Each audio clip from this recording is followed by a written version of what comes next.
Context matters. Who is Jesus speaking to here? Think about that. Jesus is giving this message to first century Israelites. He's not giving it to 21st century Christians or even followers of him. He is speaking to non-believers coming from mostly an Old Testament, ancient religious understanding. It was a system based on rules and regulations. So Jesus is trying to set up a new system where it's less about comparing yourself to others and more about comparing yourself to the standard of Jesus. He goes on in Matthew 7:2, "You'll be treated as you treat others." He addresses this again in verse 12 with what is known as the golden rule. Do to others how you want them to do to you. He describes this as the essence of the whole law and prophets.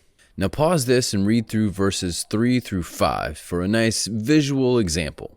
You can't fix someone else's problem when you have a problem. Fix yourself first. But remember that this is not an instruction for non-believers. So if you are not a Christian, this is to you, not for you to throw back on Christians. That leads to the other phrase that comes from Matthew 18:15.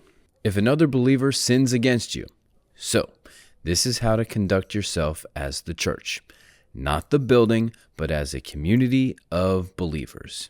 This gives you 3 layers on how to deal with calling out misconduct within the church. See if you can figure out the steps in verses 15 through 17. Follow for part 3.